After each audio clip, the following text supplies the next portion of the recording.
My name is Olivnet, and it's always a pleasure to have you on board. Now let's kick off today's edition.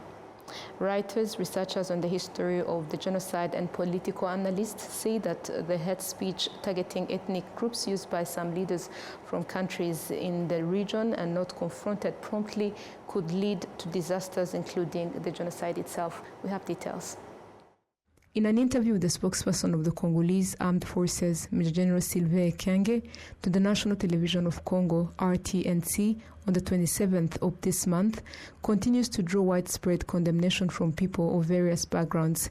Critics argue that the statements made during the interview carry messages likely to incite hostility and endanger the Tutsi community living in the DRC. The author and genocide scholar Tom Ndahiro has drawn striking parallels between these remarks and the content once published in Kangura magazine, a publication that played a central role in disseminating ethnic hatred and division that ultimately led to the 1994 genocide against the Tutsi. Yavuze amagambo nk'ayasohotse mu kinyamakuru Kangura. He spoke words similar to those published in Kangura newspaper number 46, released in July 1993. This rhetoric reveals that they not only infiltrated the FDLR within the National Army, but also fully adopted the same genocidal ideology. Had he used such language anywhere else, he would have been immediately brought to justice upon leaving the studio. However, that was not the case. According to Tom Ndahiro, the fact that such statements are made openly while the whole world watches shows a disregard for the voices of those who won while being targeted solely because of their identity. This view is reinforced by lawyer Florida Kabasinga, a former prosecutor at the International Criminal Tribunal for Rwanda, who associates the statements with historical patterns or speech that incited the genocide against the Tutsi. In 1994, this ideology was on the streets, perhaps contained within our borders. And there's nothing that is happening in the DRC that did not happen in this country. Nothing. Not the rhetoric, not even the cannibalism. At the ICTR, we actually had cases where the fact that victims' body parts were actually eaten during the genocide, we had that evidence. So the same script, the same everything of what is happening in the Eastern DRC happened here in 1994. Because our history has shown us in this country that words actually have the power to kill. And that's how it starts.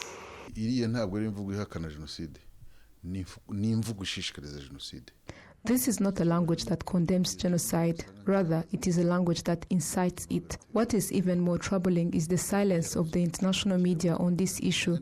Similar rhetoric was heard in Congo as far back as in 1998, notably from Yerodia Ndombasi. I have a book that documents how this type of hate speech has been repeatedly present. There is also what Justin Bitakwira said, but no real follow-up was made. Meanwhile, the UN Security Council remains silent, despite the gravity of the situation. They should have convened an emergency meeting immediately yesterday, as the statements made constitute a tragedy and must be addressed decisively. If the Congolese justice system fails to prosecute that spokesperson, then international courts should intervene, because what he said amounts to punishable crimes. People must recognize this as such. Yet international organizations like Amnesty International, the Human Rights Watch, and the African Union and others have largely remained silent on this critical matter. This is alarming, considering that the language used by some leaders clearly contains genocidal ideology and incitement. Legal expert and political analyst Alois Mutabingwa notes that such rhetoric partly explains the emergence and persistence of the M23 armed group, which is largely composed of Congolese nationals advocating for their rights and protection. Twibukiranye ko amasezerano harimo na Washington nariya yakomeje. A reminder that all agreements, including the Washington Accord and the Doha Peace Agreement, urge all parties involved in this issue to refrain from using provocative speech. However, the speeches we are witnessing go far beyond being merely inflammatory. These statements actively incite genocide. and explicitly identify the intended victims. This is not just a crime against humanity, it is genocide itself being orchestrated and planned.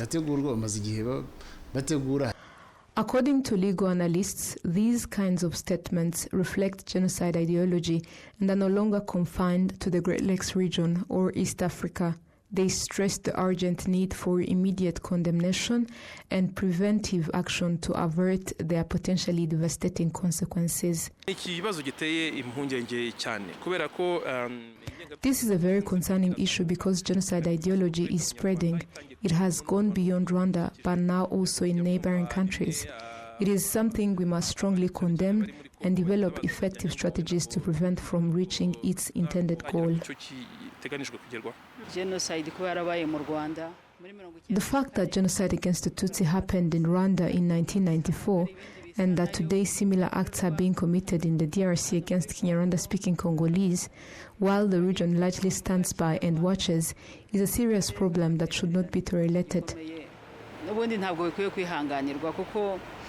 Meanwhile, Rwanda's Minister of Foreign Affairs, Ambassador Olivier Nduhungirehe, and the Minister of National Unity and Civic Engagement, Dr. Jean Damascene Bizimana, issued strong condemnations via the X platform.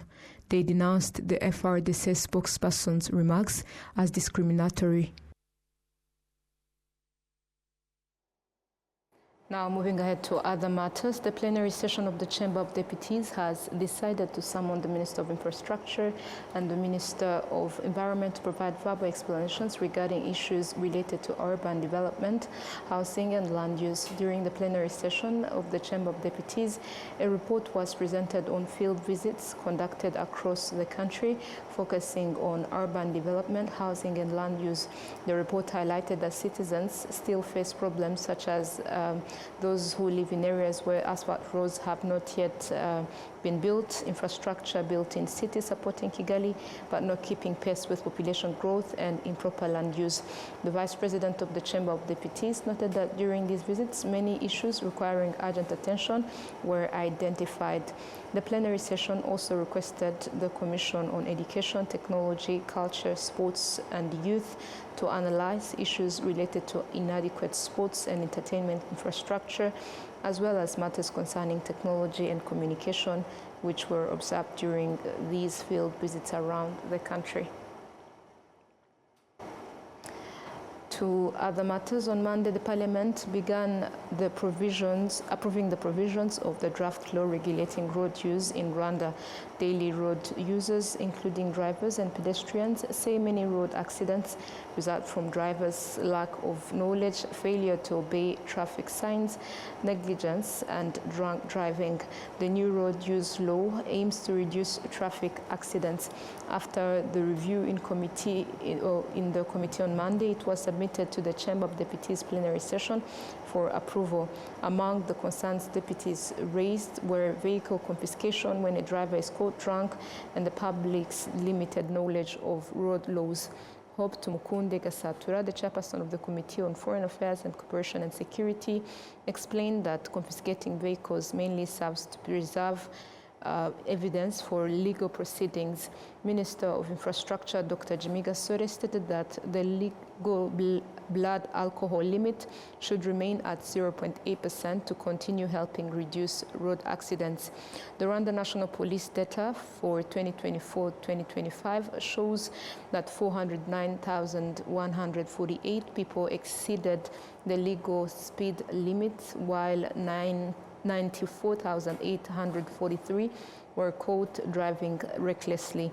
9,169 were caught driving under the influence of alcohol, while 6,525 drove uninsured vehicles, and 6,525 people drove without valid licenses. Still on local matters, the year 2025 ushered in digital technology in ticket sales, bringing major improvements to the sports and entertainment sector, to the extent that tickets are no longer paid for after the event has taken place. Stakeholders in the sector also say that this has led to better and more transparent management of revenue targeted from sports and entertainment activities. And Gladys has the report. Sports and entertainment funds, including Emi Shaka and Antoine Kakule, say that access to stadiums and entertainment venues across the country has significantly improved as 2025 has seen the introduction of digital technology. In the past, you would buy a ticket and go to the stadium with a paper ticket, only to find huge crowds, often with more people than available seats. But now, when you go to the stadium, your ticket matches the exact seat where you're supposed to sit. If it is a VIP ticket, you sit only in the VIP section and nowhere else. So many changes have taken place, and we are grateful for how far our country has come. Previously, people used to buy tickets and find long queues in front of the stadium, which was risky because, for example, if someone came with a child, they could get caught up in a crowd. These were not very well organized situations. But now that there is technology, you can scan, buy tickets online, and a person can go to the stadium and just show a message. Beyond sports and entertainment venues, digital technology is also being used to control access to private fitness and entertainment facilities, as explained by Hawa Keza, who works in the sector. A person might not be present, and then they contact us to say that they want, for example, a month or 3 months, depending on what they choose to pay for.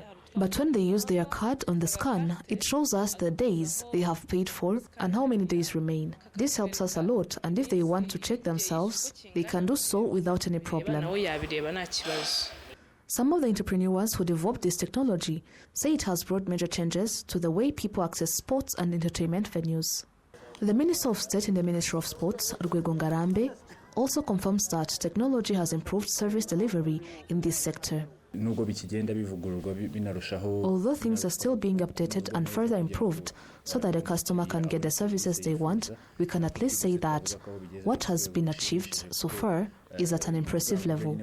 This is because it's a way of moving away from handling money in cash and instead using the available technologies to pay for the services we offer. If you've looked closely at how those platforms work, they also provide other partners who want to sell their services or promote them a good opportunity to do so through these platforms. So, tickets, besides providing a good service to those who want to watch games, also becomes a business opportunity for those who see it that way. Therefore, we can say that it's at an encouraging stage. People accessing sports and entertainment venues using e-ticketing technology generate between 15 and 20 billion Rwandan francs annually for the sector. The goal is for sports-based tourism to generate 30 billion Rwandan francs per year by 2029. To more news, while some women in Gicumbi district say they are reluctant to use mobile phones for financial services due to fear of fraud committed through such platforms, the National Bank of Rwanda has begun training them under the Gendana Konti program, while especially urging them to safeguard their personal identification numbers, as most cases of fraud originate there. These concerns are among the main reasons many women say they do not feel confident using mobile phones for income-generating financial services, instead limiting their use to making calls or sending messages. Such challenges contribute to the continued gender gap in mobile phone usage, with the number of women using mobile-based services remaining lower than that of men. Statistics show that mobile phone usage in Rwanda increased from 35% in 2010 to 87% in 2024. However, only 72% of women use mobile money services compared to 81% of men. An estimated 28% of women, equivalent to about 1,160,000, do not use mobile money services due to the reasons mentioned above and others. Through the program launched by the National Bank of Rwanda, the bank continues to make every effort to bridge this gap while also educating women on how to protect themselves from phone-based fraud. Bernard Nsengiyumva, in charge of financial system stability at the National Bank of Rwanda, emphasized that these efforts are being put in place to help close this gap. The National Bank of Rwanda has set a target to reach a large number of women throughout this awareness campaign between 2022 and 2026. So far, in 10 districts it has visited, the program has trained more than 120,000 women. This marks the end of tonight's bulletin. Thank you, dear viewers, for staying with us. On behalf of the entire news team, we wish you a fruitful week ahead and happy holidays. Good night.